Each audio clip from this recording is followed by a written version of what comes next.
Previous year के इस polytechnic applied maths के क्वेश्चन पेपर में पार्ट 1 में हम क्वेश्चन नंबर 1 का एफ तक 6 क्वेश्चन पार्ट 1 में करवा चुके स्टूडेंट, वो अपलोड है। और ये सेकंड पार्ट है इस क्वेश्चन पेपर का। Question number G, if A is square matrix such that determinant of A T, A मतलब ए टी मतलब ए का ट्रांसपोज का डिटरमिनेंट दो डंडे लगे इज इक्वल टू 8 है, तो right the value of A inverse का डिटरमिनेंट। तो ए इनवर्स का डिटरमिनेंट निकालना। देखिए स्टूडेंट, मैट्रिक्स के क्वेश्चन आपके क्वेश्चन पेपर में बहुत ज्यादा आ रखे हैं, तो संभावना है कि जो कल परसों आपका एग्जाम है उसमें भी मैट्रिक्स डिटरमिनेंट ज्यादा आएगा, तो उस पर ज्यादा फोकस आप करेंगे, जिससे कि क्योंकि वो स्कोरिंग भी है, इजी भी है, तो इसलिए आप उसमें ज्यादा स्कोर कर सकते हैं। तो देखिए इसको कैसे करना है स्टूडेंट। एक मैट्रिक्स डिटेल लेक्चर अगर आपने नहीं देखे तो डिटेल लेक्चर डिस्क्रिप्शन में है, उसमें हमने बताया है कि ए इंटू ए इनवर्स बराबर आई होता है। दो मैट्रिक्स है, एक ए है और एक इसका प्रतिलोम है A inverse, is equal to I मतलब आइडेंटिटी मैट्रिक्स। आइडेंटिटी मैट्रिक्स मतलब कि जिसके मेन डायगोनल में 1 1 होते हैं और सारे 0 होते हैं। जिस प्रकार से 2/2 का है ऐसे 3/3 का भी होता है। तो a into A inverse is equal to I होता है। उसी प्रकार से ए इनवर्स का ट्रांसपोज इंटू ए का ट्रांसपोज इज इक्वल टू भी आई होता है। ये आपको पता होना चाहिए, या यहाँ पे ये लिख सकते हैं चूंकि A into A inverse equal to therefore this equal to this. क्योंकि होता क्या है स्टूडेंट, और एक चीज और मैं बताऊं आपको, और ए होता है ए का ट्रांसपोज का डिटरमिनेंट बराबर होता है ए के डिटरमिनेंट के। ठीक है जी, एक ये भी आप एज ए प्रॉपर्टी मान के चलिए, जो भी है इनको याद रखना पड़ेगा आपको। और ये क्यों होता है, कैसे होता है, ये डिटेल लेक्चर में हमने बता रखा है। ठीक है, यहाँ पे आपको याद रखना है अगर आपको पता नहीं है तो कि क्यों होता है। ए into A equal to I होता है, ए का ट्रांसपोज का डिटरमिनेंट बराबर होता है ए के डिटरमिनेंट के। ठीक है जी, तो अब देखो इसमें बोथ साइड डिटरमिनेंट लेते हैं, क्योंकि हमें ए के ट्रांसपोज का डिटरमिनेंट तो दे रखा है, ए इनवर्स का डिटरमिनेंट निकालना है। ठीक है जी, तो बोथ साइड डिटरमिनेंट लगा देंगे तो ये हो जाएगा आपका डिटरमिनेंट ऑफ ए इनवर्स का ट्रांसपोज इंटू ए ट्रांसपोज। तो दोनों तरफ डिटरमिनेंट लगा दिया और आई पे भी दोनों तरफ डिटरमिनेंट लगा दिया। ठीक है जी, और जब आई पे स्टूडेंट डिटरमिनेंट लगता है तो इसकी वैल्यू 1 होती है। आइडेंटिटी मैट्रिक्स का डिटरमिनेंट 1 आता है। जब आप सॉल्व करें कोई सा भी आइडेंटिटी मैट्रिक्स उठा के देखिए, अब इस डिटरमिनेंट, अच्छा अब दूसरा प्रॉपर्टी ये आ गई स्टूडेंट कि ए इंटू ए ट्रांसपोज का डिटरमिनेंट है, तो इसको आप, ये प्रॉपर्टी है चूंकि इसको डिटरमिनेंट अलग अलग लगा सकते हैं। ए का डिटरमिनेंट इंटू ए के ट्रांसपोज का डिटरमिनेंट की प्रॉपर्टी है ये, तो यहाँ पे भी अलग अलग डिटरमिनेंट लगा सकते हैं। ए इनवर्स के ट्रांसपोज का डिटरमिनेंट अलग लगा दो इंटू ए के ट्रांसपोज का डिटरमिनेंट अलग लगा दो, और इज इक्वल टू इसकी वैल्यू 1 होती है। ठीक है जी, तो इस प्रकार से ये हो गया। अब आगे चलते हैं। अब आप देख रहे होंगे स्टूडेंट कि यहां पे तो बचा आपका ए इनवर्स का ट्रांसपोज का determinant is equal to 1 upon A के ट्रांसपोज का determinant is equal to 1 upon A के ट्रांसपोज का डिटरमिनेंट स्टूडेंट 8 दे रखा है, तो 1/8 आ गया ए इनवर्स का ट्रांसपोज। अच्छा अब एक और, हाँ, जैसे ए के ट्रांसपोज का डिटरमिनेंट बराबर होता है ए के डिटरमिनेंट के, इसी प्रकार से ए इनवर्स के ट्रांसपोज का डिटरमिनेंट बराबर होता है ए इनवर्स का डिटरमिनेंट। ठीक है, जैसे ए का डिटरमिनेंट, ए के ट्रांसपोज का डिटरमिनेंट बराबर होता है ए के डिटरमिनेंट के, इसी प्रकार से ए इनवर्स के ट्रांसपोज का डिटरमिनेंट होता है ए इनवर्स के। ठीक है, ट्रांसपोज लगाने से कोई फर्क नहीं पड़ता है, डिटरमिनेंट सेम आता है दोनों का। ठीक है, ये समझ लीजिए, चाहे तब ए हो या ए इनवर्स हो। तो इसका मतलब ये हुआ कि यहाँ पे आप ए इनवर्स के ट्रांसपोज की जगह आप सिंपल ए इनवर्स लिख सकते हैं। ए इनवर्स का डिटरमिनेंट इज इक्वल टू 1/8, और ए इनवर्स का डिटरमिनेंट ही निकालना था, ये 1/8 आपका आंसर आ गया। Next question student determinant matrix का ही स्टूडेंट, तो इसको कैसे करेंगे। इफ दिस, ये मैट्रिक्स दे रखी है A14 1B प्लस 2 इंटू दूसरी मैट्रिक्स दे रखी 2 2 माइनस 4 3 1 2/2 की ए बी 2/2 की AB 2/2 is equal to 8 5 7 7। Then find the value of A और बी की वैल्यू निकालनी है, ए और बी की वैल्यू आपको निकालनी है कि ये दो मैट्रिक्स का सम बराबर है इस मैट्रिक्स के, तो ए और बी की वैल्यू निकालिए। ठीक है स्टूडेंट, तो मैट्रिक्स का सम कैसे करते हैं, सिंपल। पहले आप इसको लिखेंगे जो दे रखा है, मैं डायरेक्ट कर रहा हूँ स्टूडेंट, ध्यान देना थोड़ा सा, मैं डायरेक्ट कर रहा हूँ, मैं लिख रहा हूँ कि गिवन दैट दिस, हाँ ये मैंने लिख दिया समझो। ठीक है, तो इसको आगे कैसे करना है। ठीक है, सबसे पहले तो ऐसा करते हैं कि जो दो बाहर नहीं दिख रहा है ना, उधर अंदर मल्टीप्लाई कर दो और एज इट इज रखो। ठीक है जी, A14 1B as it is रहेगा, प्लस 2 का अंदर मल्टीप्लाई करो। अभी मैंने पिछले लेक्चर में बताया था पार्ट 1 में कि जब भी बाहर से किसी नंबर का मल्टीप्लाई अंदर करते हैं मैट्रिक्स में, तो प्रत्येक एलिमेंट के साथ होता है, ध्यान देना, प्रत्येक एलिमेंट के साथ होता है। 2 का मल्टीप्लाई यहां भी होगा, यहां भी होगा, यहां भी होगा, चारों एलिमेंट है अंदर, जितने भी एलिमेंट अंदर है उनके साथ मल्टीप्लाई होगा जो बाहर नंबर होता है। तो 2 का मल्टीप्लाई 2 के साथ भी, -4 के साथ भी, 3 के साथ भी, 1 के साथ भी। ठीक है जी, तो 2 अब बाहर नहीं रहेगा, अंदर चला गया, तो 2 का 2 के साथ मल्टीप्लाई 2 दूना 4, 2 का -4 के साथ 4 दूना -8। ठीक है जी, 2 का 3 के साथ 6, 2 का 1 के साथ 2 एकम 2। ठीक है जी, ये हो गया इज इक्वल टू, तो ये इसमें कोई मल्टीप्लाई नहीं, तो एज इट इज लिख दो 8 5 7 7। ठीक है जी, अच्छा अब देखिए, अब इन दो मैट्रिक्स को जोड़ दीजिए। दो मैट्रिक्स को कैसे जोड़ते हैं, दो मैट्रिक्स को केवल तभी जोड़ सकते हैं स्टूडेंट जब दोनों का ऑर्डर सेम हो। क्या हो, दोनों का ऑर्डर सेम हो। इसमें इसका ऑर्डर क्या है, ऑर्डर मतलब रो इंटू कॉलम। रो कितने हैं, 1 2, कॉलम कितने हैं, 1 2, दो ऑर्डर पड़े में होते हैं और कॉलम खड़े में होते हैं। ठीक है, ऑर्डर 1 हो गया, 2 हो गया, सॉरी रो 2, रो इंटू कॉलम होता है, रो पहले आता है कॉलम बाद में। ठीक है, और कॉलम 2 है तो 2 इंटू 2, और ये भी 2 इंटू 2।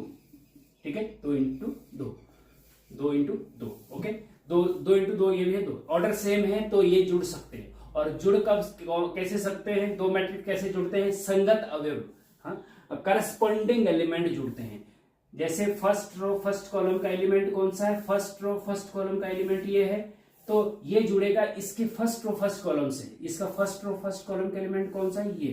ठीक है जी, तो ये जुड़ेगा आपका इससे और किसी से नहीं जुड़ेगा। ठीक है, तो दोनों मैट्रिक्स को जब जोड़ते हैं, दो मैट्रिक्स को जब जोड़ते हैं तो करस्पॉन्डिंग एलिमेंट जुड़ते हैं आपस में। ए जुड़ेगा 4 से, तो ए प्लस 4 हो जाएगा। ठीक है जी, वो यहाँ पे आ जाएगा फर्स्ट रो फर्स्ट कॉलम के जगह पे। अब फर्स्ट रो सेकंड कॉलम मतलब क्या है, 14। ठीक है, 14 किससे जुड़ेगा बताइए, फर्स्ट रो सेकंड कॉलम। यहाँ पे फर्स्ट रो सेकंड कॉलम का एलिमेंट कौन सा है, फर्स्ट रो सेकंड कॉलम, तो ये है जी। तो इसका मतलब 14 जुड़ेगा आपका -8 से, तो 14 -8 से जुड़ेगा, तो ये हो जाएगा 14 -8, क्योंकि जुड़ेगा भले लेकिन माइनस है ना, तो इसमें -8, 14 प्लस -8 तो -8 होना है उसमें। ठीक है ना, हाँ। अब 1 किससे जुड़ेगा भैया, 6 से जुड़ेगा, तो 1 + 6 हो जाएगा। और b किससे जुड़ेगा भैया, b जुड़ेगा आपका 2 से। ठीक है जी, ये हो गया इज इक्वल टू, ये दोनों जुड़ गए। अब इसको एज इट इज लिख दीजिए राइट हैंड साइड में 8 5 7 7। ठीक है जी, ओके। अब देखिए भाई साहब, इसको थोड़ा और हम थोड़ा सिंप्लीफाई करें, a + 4 तो a + 4 ही रहेगा ना, और 14 में से 8 गए, 5 बचता है जी। ठीक है ना, 8 और 5 13, नहीं 8 और 5 तो 13 होता है भैया। इसका मतलब ये कुछ गड़बड़ तो नहीं हो रहा, क्योंकि हमें 5 दिखना चाहिए था इधर से, कायदे से 5 दिखना चाहिए था। चलो फिलहाल तो हम यहाँ पे 6, क्योंकि 14 में से 8 गए 6 होता है, लेकिन यहाँ 5 आना चाहिए। अभी मैं बताता हूँ क्यों आना चाहिए। अभी फिलहाल 6 लिख रहे हैं, 14 में से 8 गए 6 बचता है, और 6 और 1 7 हो गया आपका, और b + 2 के। ठीक है जी, ये इज इक्वल टू हो गया आपका 8 5 7 7। ठीक है, अब देखिए स्टूडेंट कि दो मैट्रिक्स इक्वल है, बीच में इक्वल का चिन्ह है, ये मैट्रिक्स इसके इक्वल है। तो दो मैट्रिक्स, बहुत इंपॉर्टेंट बात बता रहा हूं, ध्यान दीजिए, दो मैट्रिक्स इक्वल कब होती है, उसके लिए 2 कंडीशन है मैट्रिक्स में, बहुत इंपॉर्टेंट है, नोट कर लीजिए। नंबर 1, ऑर्डर सेम होना चाहिए। दो मैट्रिक्स इक्वल कब होती है, ऑर्डर सेम होना चाहिए और करस्पॉन्डिंग एलिमेंट भी सेम होने चाहिए। ऑर्डर सेम होना चाहिए और करस्पॉन्डिंग एलिमेंट भी सेम होना चाहिए, तब दो मैट्रिक्स इक्वल होती है। तो ये मैट्रिक्स इसकी इक्वल कब होगी, इसका ऑर्डर इसके ऑर्डर के बराबर होना। इसका ऑर्डर 2/2 है, 2 रो है 2 कॉलम है, और इसका ऑर्डर भी 2/2 है क्योंकि 2 रो और 2 कॉलम है। ठीक है जी, एक तो ठीक हो गया नंबर 1 कि ऑर्डर सेम होना चाहिए, तो ऑर्डर तो सेम है। दूसरा क्या है, करस्पॉन्डिंग एलिमेंट सेम होना चाहिए। करस्पॉन्डिंग एलिमेंट मतलब इसके करस्पॉन्डिंग एलिमेंट इसके संगत अवयव ए है, तो a + 4 = 8 के होना चाहिए, 6 = 5 के होना चाहिए, 7 = 7 के होना चाहिए, b + 2 = 7 के होना चाहिए। ठीक है जी, तो अब a + 4 = 8 तो हो जाएगा, कोई दिक्कत नहीं, क्योंकि ये इस a की वैल्यू हो सकता है यहाँ पे 4, अगर a की वैल्यू 4 रख देंगे तो हो जाएगा ना 8, है ना। a की वैल्यू 4 रख देंगे तो ये 8 के बराबर हो जाएगा।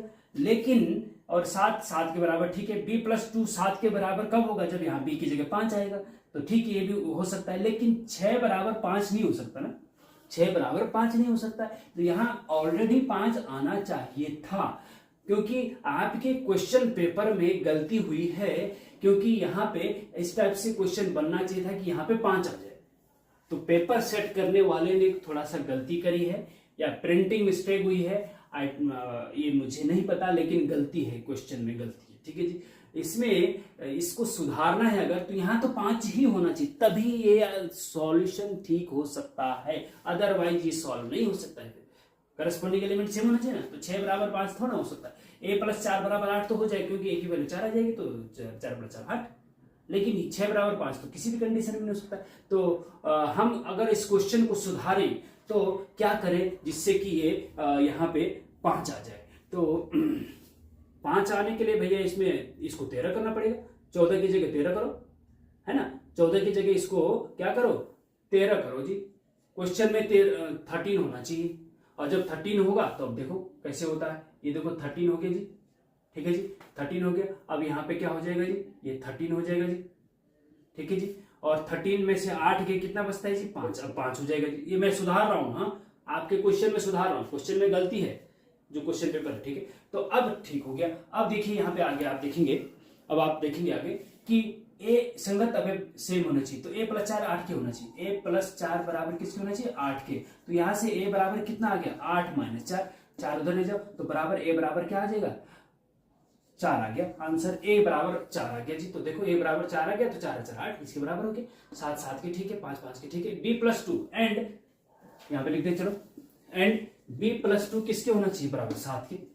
तो यहां से सॉरी एम्प्लाइज b बराबर क्या हो जाएगा, 7 - 2 = 5, तो b बराबर 5 आ गया आंसर। तो a बराबर 4 और b बराबर 5 आपके आंसर आ जाएंगे, क्योंकि b बराबर 5 रखेंगे, 5 और 2 7, 7 के 7 हो जाएगा।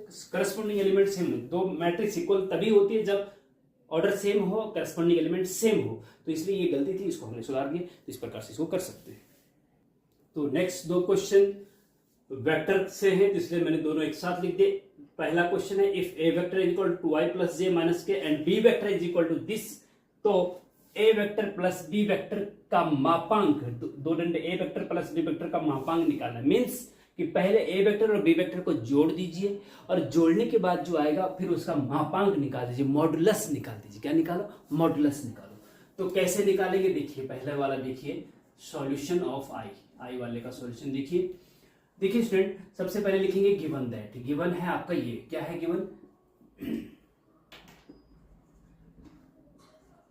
Given that a vector is equal to 2i + j - k and b vector is equal to 2i - 2j + 3k। ये आपको दे रखा है, ठीक है जी। अब आपको निकालना ये है, तो सबसे पहले तो जोड़ दीजिए। Therefore a vector plus b vector is equal to, दो वेक्टर को कैसे जोड़ते हैं इसमें देखिएगा, ध्यान से देखिएगा। दो वेक्टर को कैसे जोड़ते हैं, सिंपल जोड़ते हैं। देखो a वेक्टर की जगह a वेक्टर लिख दो, सॉरी a वेक्टर की जगह क्या लिख दो, a वेक्टर की वैल्यू लिख दो। a वेक्टर की जगह a वेक्टर की मतलब i - 2j + k लिख दो, फिर प्लस का चिन्ह है बीच में, फिर b वेक्टर की जगह b की वैल्यू लिख दो, 2i + j - 3k, ठीक है जी। कहीं पे क्वेश्चन को आप देख रहे हैं जब, तो समझते समय कहीं पे कोई दिक्कत आती तो कमेंट में आप पूछ लीजिएगा, उसका हम जवाब दे देते हैं। अच्छा, अब जब इनको जब जोड़ते हैं तो i वाले एक साथ जुड़ते हैं, j वाले एक साथ जुड़ते हैं, k वाले एक साथ जुड़ते हैं। सिंपल बात है भैया। तो i और 2i जुड़ेंगे तो क्या हो जाएगा, 3i हो जाएगा ना, 1i 2i तो 3i, ठीक है। 2 माइनस का 2j है प्लस का 1j है, मतलब j के आगे कुछ नहीं, मतलब 1j। हाँ, तो माइनस का 2j में से प्लस का 1j कम हो जाएगा तो माइनस का 1j बचेगा ना, माइनस का j आ गया, ठीक है जी, ओके। फिर प्लस का 1k है और माइनस का 3k है, तो प्लस का 1k में से माइनस का 3k कम करेंगे तो 1 माइनस 3 कितना होता है, माइनस का 2 होता है ना, तो माइनस का 2k रह जाएगा, ठीक है जी, हो जाएगा ना, सिंपल घटाना है, कोई दिक्कत वाली बात नहीं, लिखने की जरूरत नहीं, इसलिए मैं डायरेक्ट लिख रहा हूं, ठीक है। अच्छा, ये हो गया। अब ए वेक्टर प्लस बी वेक्टर बराबर तो आया है, ये क्या आया है, A vector plus B vector बराबर 3i माइनस जे माइनस 2k आ गया। अब हमें इसका मापांक निकालना है, A vector plus B vector, A vector plus B vector का, देयरफॉर ए वेक्टर प्लस बी वेक्टर का मापांक, मॉडुलस। मॉडुलस क्या होता है स्टूडेंट, मॉडुलस किसी भी वेक्टर का, ए वेक्टर है, बी भी वेक्टर है, दोनों को जोड़ने के बाद जो भी आता है वो भी वेक्टर है, ठीक, वो भी वेक्टर है। तो ये एक पूरा वेक्टर हो गया, ए प्लस बी, ए वेक्टर प्लस बी वेक्टर, ये पूरा वेक्टर हो गया। और इस वेक्टर का मापांक, किसी भी वेक्टर का मापांक जब निकालते हैं तो हम पीछे भी कई बार बता चुके हैं कि अंडर रूट के अंदर आई जे के कोफिशिएंट का स्क्वायर करके जोड़ दीजिए। समझ रहे बात को, जो मैंने बोल दिया उसको आप समझिए, नोट कर लीजिए। किसी भी वेक्टर का मापांक निकालना हो या मॉडुलस निकालना हो तो अंडर रूट के अंदर आई जे के कोफिशिएंट का स्क्वायर करके जोड़ दीजिए। अंडर रूट के अंदर आई जे के कोफिशिएंट, आई का कोफिशिएंट क्या है, 3 है, प्लस का 3 है, तो 3 का स्क्वायर कर दो, जोड़ दीजिए, मतलब प्लस करो। फिर जे का कोफिशिएंट क्या है, -1, माइनस कुछ नहीं मतलब -1, तो -1 का स्क्वायर कर दो, फिर प्लस, फिर के क्या है, -2 है, -2 का स्क्वायर कर दो, ठीक है जी, और सबको जोड़ दीजिए अंडर रूट के अंदर। तो यही आपका मापांक होता है, ध्यान दीजिएगा, बहुत इंपॉर्टेंट है। 3 का स्क्वायर 9 होता है, 3 दूना 6 मत कर देना, कई स्टूडेंट कर देते हैं सभी। हाँ, तो -1 का स्क्वायर +1 होता है भैया, क्योंकि जब ऊपर इवन पावर होती है ना तो माइनस प्लस हो जाता है, तो +1 हो गया जी, ठीक है जी। फिर प्लस -2 का स्क्वायर प्लस का 4 होता है, तो ये 4 हो गया जी। अंडर रूट के अंदर सबको जोड़ दीजिए, 9 और 1 10 4 14, 14 आपका आंसर आ जाएगा। अंडर रूट 14 आपका आंसर आ गया। Mod A plus B vector का mod equal to under root 14 आपका आंसर आ गया, ठीक है जी। इस प्रकार से इसको आप समझेंगे और फिर चलते हैं हम नेक्स्ट क्वेश्चन पे। नेक्स्ट क्वेश्चन है आपका कि find 5a vector plus minus B vector if A vector B vector. A vector B vector आपको दे रखा है, आप लिखेंगे यहाँ पे कि given that A vector equal to this, B vector equal to this, therefore, आगे हम वो नहीं लिखने, आप लिख देना, ठीक है। देयरफॉर हम सीधा आगे वाला स्टेप करें, therefore 5a vector minus B vector बराबर क्या होगा, इसकी वैल्यू निकालनी है आपको, ठीक है। तो 5 इंटू ए वेक्टर, ब्रैकेट में ए वेक्टर लिख दो, ये है A vector, i minus 2j plus K, minus B vector क्या है, 2i plus j minus 3k, okay. अच्छा जी, सॉल्व कर दो इसको, 5 का अंदर मल्टीप्लाई कर दो, 5 का अंदर मल्टीप्लाई करेंगे तो क्या होगा, 5 का अंदर मल्टीप्लाई करेंगे तो 5 का i के साथ 5i हो जाएगा भैया, 5 का -2 के साथ तो 5 दूना 10, माइनस का 10 हो जाएगा 10j, 5 का प्लस के साथ तो प्लस का 5k हो जाएगा जी, ठीक है जी। हाँ, और यहाँ पे माइनस का अंदर मल्टीप्लाई कर दो, माइनस के अंदर मल्टीप्लाई करेंगे तो माइनस का 2i हो जाएगा, प्लस j के साथ करेंगे माइनस का j हो जाएगा, -3 के साथ करेंगे तो प्लस का माइनस माइनस प्लस का 3k हो जाएगा, ठीक है जी। माइनस का अंदर मल्टीप्लाई कर दिया, ये आ गया। अब i वाले एक साथ, j वाले एक साथ, k वाले एक साथ कर दीजिए, तो i वाले एक साथ 5i माइनस 2j, 5 में से 2j घटा दो तो 3i बचेगा। फिर माइनस का 10j है, माइनस का 1j है, तो कितना हो जाएगा, माइनस का 11 हो जाएगा ना, माइनस का 11j हो जाएगा जी, ठीक है। प्लस का 5k है, प्लस का 3k है, तो दोनों प्लस के जुड़ जाएगा, 5 और 3 8, प्लस का 8k हो जाएगा जी, और यही आपका आंसर है जी। कोई दिक्कत वाली बात ही नहीं है, ठीक है, कोई दिक्कत वाली बात नहीं है। तो इस प्रकार से इसको आप कर सकते हैं, सिंपल क्वेश्चन है, थोड़ा सा समझना पड़ता है, तो कोई दिक्कत वाली बात है नहीं इससे, है ना। तो समझिए इसको थोड़ा बेसिक कॉन्सेप्ट वेक्टर के समझने होते हैं तो आसानी से हो जाते हैं। ठीक है जी, तो इस प्रकार से ये क्वेश्चन हो गया। चलते हैं नेक्स्ट क्वेश्चन पे। तो स्टूडेंट क्वेश्चन नंबर 1 के लास्ट 4 क्वेश्चन भी हमने एक साथ लिख दिए यहाँ पे। इनको कैसे करना है देखिए, डिफरेंशिएशन का, लिमिट का है, डिफरेंशिएशन का है। ठीक है, तो इसमें डिफरेंशिएशन के एक लिमिट का है, तो कैसे करना है देखिए, सिंपल है। देखो, find D upon D X E की power A X minus B. इसका ई की power D upon D X का मतलब होता है जो ये फंक्शन ब्रैकेट के अंदर दे रखा है उसका डिफरेंशिएशन करना है विद रिस्पेक्ट टू एक्स। नीचे एक्स है ना, इसलिए विद रिस्पेक्ट टू एक्स का डिफरेंशिएशन करना है ई की पावर एक्स माइनस बी का। अब देखिए कि चूंकि D upon D X E की पावर एक्स का डिफरेंशिएशन ई की पावर एक्स होता है, और जो पावर इसकी है एक्स, उसका फिर से अगर डिफरेंशिएशन करते हैं तो उसका डिफरेंशिएशन 1 होता है, तो इसलिए उसको लिखते नहीं, तो ई की पावर एक्स का डिफरेंस ई की पावर एक्स होता है, याद रखना इसको। ठीक है, तो इसी प्रकार से ई की पावर एक्स माइनस बी का डिफरेंशिएशन क्या होगा, ई की पावर एक्स माइनस बी। जब ई की पावर एक्स का ई की पावर एक्स सेम वही होता है तो इसका भी वही होगा, तो इसका मतलब इसका डिफरेंशिएशन क्या होगा, ई की पावर एक्स माइनस बी होगा। लेकिन इनटू जो पावर होती है ना, जो ई की पावर कुछ भी हो उसका डिफरेंशिएशन वही होगा, लेकिन जो पावर होती है उसका एक बार फिर डिफरेंशिएशन करना पड़ता है। तो पावर क्या है, एक्स माइनस बी है, तो इसका डिफरेंशिएशन कर दो फिर से, डी अपॉन डी एक्स किसका डिफरेंशिएशन, एक्स माइनस बी का, एक्स माइनस बी का डिफरेंशिएशन फिर से एक बार कर दीजिए। ठीक है जी, अब इसका जब डिफरेंशिएशन करेंगे तो क्या निकलेगा बताइए। अच्छा, इज इक्वल टू यहां लिखते हैं, हाँ इसको तो ए तो एज इट इज ई की power x minus b into इसका डिफरेंशिएशन करो, तो ए कांस्टेंट है, ये अपनी जगह फिक्स रहता है। एक्स का डिफरेंशिएशन क्या होता है, एक्स का डिफरेंशिएशन 1 होता है, ये आपको पता होना चाहिए। एक्स का डिफरेंशिएशन 1 होता है, अगर एक्स स्क्वायर होता तो 2 आ गया है, 2x होता है। ठीक है, लेकिन एक्स का डिफरेंशिएशन 1 होता है तो ये 1 हो जाएगा, और एक्स ए अपनी जगह ए रहेगा, और माइनस बी, बी कांस्टेंट राशि है, इसके साथ वेरिएबल नहीं है, तो कांस्टेंट का डिफरेंशिएशन 0 होता है, तो उसको लिखने की जरूरत नहीं, मींस कि एक्स माइनस बी का डिफरेंशिएशन ए हो गया बस केवल। ठीक है जी, क्या हो गया, ए हो गया बस। ठीक है, तो ये आपका आंसर हो जाएगा। इसको ए को आप पहले भी लिख सकते हैं, ए इंटू ई की power A X minus B answer. ठीक है, इस प्रकार से ये आंसर इसका ये है। डायरेक्ट इसका आंसर ये भी लिख देंगे, 2 मार्क्स मिल जाएंगे, सॉल्यूशन करने की जरूरत नहीं है क्योंकि 2 मार्क्स का क्वेश्चन है। लेकिन पता कैसे चलेगा, जब सॉल्व करेंगे तभी तो आएगा, है ना। तो इस प्रकार से ये इस ऐसे कर सकते हैं, ध्यान दीजिएगा। हाँ, अच्छा चल, तो नेक्स्ट पे चलते हैं।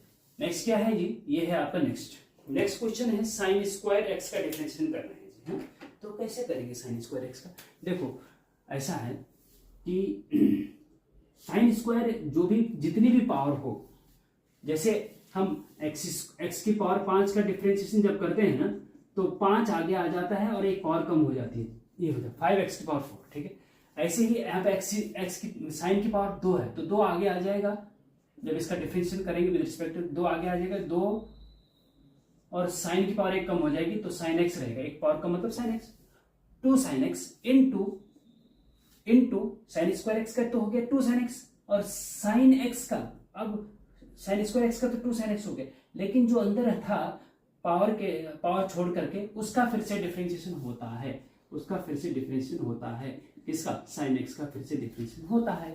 ठीक है जी, अब इसका डिफरेंशिएशन क्या होगा, देखो is equal to 2 sine x, तो भैया अपनी जगह पे है, इनटू साइन एक्स का डिफरेंशिएशन कर दो, साइन एक्स का डिफरेंशिएशन कॉस एक्स होता है, ये आपको पता होना चाहिए। नहीं पता है तो नीचे डिस्क्रिप्शन में लिंक है डिफरेंशिएशन के डिटेल लेक्चर की, वहां जाके आप डिटेल में पढ़ सकते हैं। साइन एक्स का डिफरेंशिएशन कॉस एक्स होता है, तो ये हो जाएगा आपका 2 साइन एक्स कॉस एक्स, और आपको पता होना चाहिए कि 2 साइन एक्स आप यहाँ पे छोड़ सकते हैं, कोई दिक्कत नहीं, लेकिन 2 साइन एक्स कॉस एक्स का एक किसी का फॉर्मूला होता है साइन 2x का, साइन 2x का एक ट्रिग्नोमेट्री भी नहीं पता तो नीचे डिस्क्रिप्शन में लिंक है ट्रिग्नोमेट्री के डिटेल लेक्चर, हम वहां पे जाके देख सकते हैं। साइन 2x का differentiation 2 sine x cos x होता है, इसलिए 2 साइन एक्स कॉस एक्स को आप साइन 2x लिख सकते हैं, तो आपका आंसर ये साइन 2x आ गया। ठीक है, इस प्रकार से आप इसको भी कर सकते हैं। तो ये भी हो गया जी, जो हो गया हम मिटा देते हैं इसको, है ना। तो नेक्स्ट क्वेश्चन पे चलते हैं। नेक्स्ट क्वेश्चन है आपका m, evaluate limit x tends to 2x square minus 4। Limit का डिटेल लेक्चर नीचे डिस्क्रिप्शन में डिफरेंशिएशन की जो प्लेलिस्ट उसमें है, लिमिट की कोई लेक्चर हमारे बहुत अच्छे से बना रखे हैं।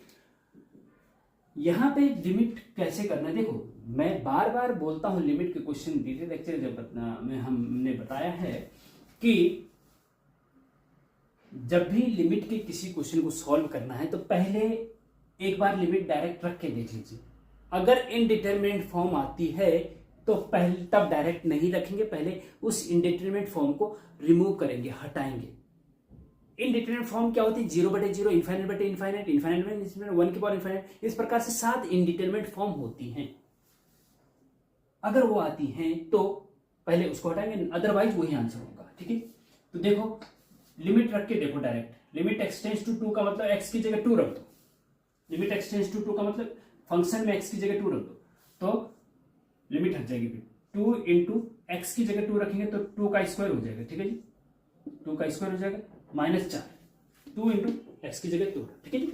अच्छा अब देखो 2 2 दूना 4 और 4 दूना 8, 8 - 4 बराबर 4, तो 4 आंसर आ रही है। इनडिटरमिनेट फॉर्म नहीं है तो फिक्स वैल्यू है, तो इसका मतलब आप डायरेक्ट लिमिट लगा सकते हैं, आंसर 4 आ गया, बस बात खत्म, कुछ नहीं करना है। ठीक है जी, ओके ओके। अच्छा नेक्स्ट पे चलते हैं। फाइंड d/dx 5x की पावर 3, 5 गुना x की पावर 3 का डिफरेंशिएशन करना है विद रिस्पेक्ट टू x। तो भैया ऐसा है, 5 कांस्टेंट है, कांस्टेंट हमेशा बाहर आ जाता है डिफरेंशिएशन के, तो कांस्टेंट को बाहर लीजिए इंटू d/dx, अंदर क्या बचेगा? x की पावर 3 बचेगा जी। ठीक है जी। और मैंने बताया है कि जब वेरिएबल की पावर कांस्टेंट होती है तो कांस्टेंट आगे आ जाता है और एक पावर कम हो जाती है, बस। ठीक है जी। 5 गुणा गया, इसका डिफरेंशिएशन क्या होगा? 3 आगे आ जाएगा और x की एक पावर कम हो जाएगी, मतलब 2 हो जाएगी, बस। तो x की पावर 3 का डिफरेंशिएशन क्या होगा? 3x²। कांस्टेंट जो ऊपर पावर है वो आगे आ जाती है और एक पावर कम हो जाती है, 3 की जगह 2 हो गया, ये डिफरेंशिएशन है। अब 5 और 3 का 5 3 15 होता है ना, 15x² हो गया आपका आंसर, बस बात खत्म। ठीक है जी। इस प्रकार से आप इनको, ये 2 मार्क्स के क्वेश्चन कंप्लीट हो गए हैं। इसमें से आपको 10 करने हैं, तो 10 अगर आपने एग्जैक्ट सही कर लिए तो 20 मार्क्स आपके कंफर्म हो जाएंगे। ठीक है, इस प्रकार से एक एक क्वेश्चन को बहुत अच्छे से समझने की कोशिश करिए और साथ ही अपनी बुक से और क्वेश्चन पेपर, पिछले सालों के और क्वेश्चन पेपर से इससे मिलते जुलते क्वेश्चन की प्रैक्टिस करिए। अगर आपने पिछले 4-5 सालों के क्वेश्चन पेपर अच्छे से कर लिए तो उसी में आपका पास तो होना ही होना है। अच्छे मार्क्स आ सकते हैं लेकिन पास तो होंगे ही होंगे, 100% है, अगर पिछले 4-5 सालों के पेपर आपने अच्छे से कर लिए तो। और दूसरा सलाह यह है कि भाई क्वेश्चन पेपर आप कर रहे हैं, ये क्वेश्चन मान लीजिए आपने डिफरेंशिएशन का क्वेश्चन किया तो इससे रिलेटेड अपनी बुक से और 2-4 क्वेश्चन और साथ में कर लीजिए तो और मजबूत आपका हो जाता है। ठीक है, इस प्रकार से 2 मार्क्स के क्वेश्चन हो गए। अब हम बड़े क्वेश्चन नेक्स्ट पार्ट में लेके आएंगे, तब तक के लिए जय हिंद, जय भारत।